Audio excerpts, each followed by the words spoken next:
Hey folks, I'm Brendan, and you're watching the Overqualified Henchman. I've talked some about IDW's Transformers comics in the past, but what you might not know is that they've also got the license for a bunch of Hasbro's other properties. That's going to be paying off with their Revolution series, which puts a bunch of those properties in the same shared universe. You've got Transformers, G.I. Joe, Rom the Space Knight, Micronauts, Action Man, Mask. Their Gem of the Hologram series won't be part of this crossover, which is probably for the best. That reminded me that I've been meaning for a while to do a video on the greatest G.I. Joe character of all. Now I can hear some of you out there going, is he talking about Snake Eyes? Everybody says Snake Eyes. Or maybe you're thinking, is this gonna be one of those Duke versus Flint debates, or maybe Scarlet versus Lady J? No, says someone else. I know how this guy thinks. He likes the weird stuff. Probably gonna talk about Serpentor. Well, imaginary voices, you're all wrong, because the greatest G.I. Joe character of them all, bar none, is Quick Kick. Fight me IRL.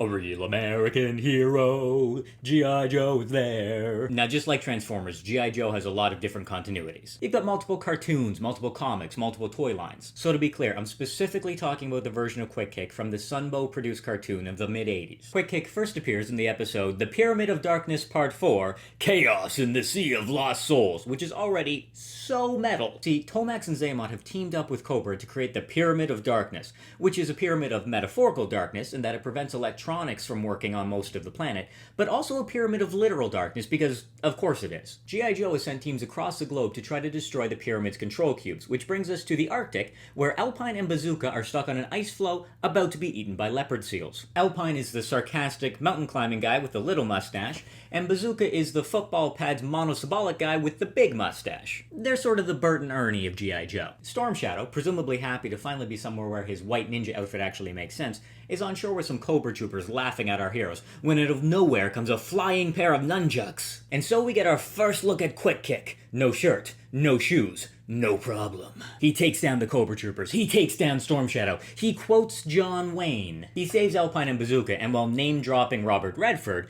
explains that he's a Hollywood stuntman who was in the Arctic filming a commercial for Frozen Fudgey Bars when the director took off with the crew and his money. Unfortunately, all of this took long enough that Major Blood has managed to activate the control cube, so Quick Kick, Alpine, and Bazooka hitch a ride on the undercarriage of Blood's tank, all while singing the Frozen Fudgey Bar jingle. Okay, so there's a lot to unpack there. Let's take a step back. So Quick Kick is half Japanese, half Korean, and growing up in LA, he never really felt like he fit in with either community, which is pretty heavy stuff for G.I. Joe. Because of that, he turned to his two true loves, martial arts and classic movies. What you end up with is a guy who can go toe-to-toe with the greatest fighters in the world, but can't get through a conversation without referencing Humphrey Bogart. He really wants to be a leading man, but he only ever gets hired as a stuntman, which again, getting a little real there, G.I. Joe. Now keep in mind, in the G.I. Joe universe, flying to the actual Arctic to film a commercial for a candy bar is a totally reasonable thing to do.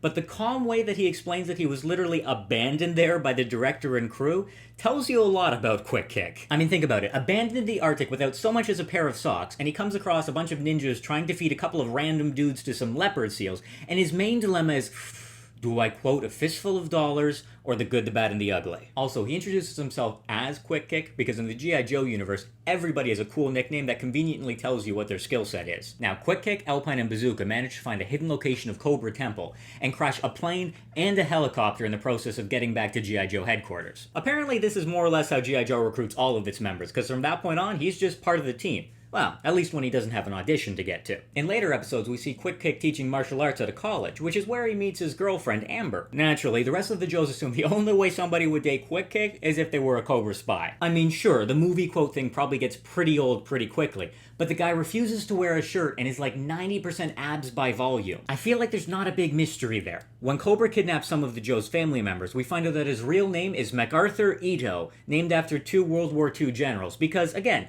of course, Quick Kick's got this great mix of a little bit of vanity, a little bit of ego, great sense of humor, but also some insecurities and this undeniable work ethic. Everything about him is over the top in exactly the right way, and he's a perfect example of why I love this Sunbow G.I. Joe cartoon. So, have I convinced you that Quick Kick is indeed the greatest G.I. Joe character of all time? If not, let me know in the comments who your favorite Joe is, and if you'd like to see me talk more about G.I. Joe in future videos. While you're at it, remember to like, subscribe, and share, and as always, keep on henching. Did I mention that Quick Kick appeared in the film The Last Jet to Killer Karate College? Because that's a film that needs to exist in the real world right now.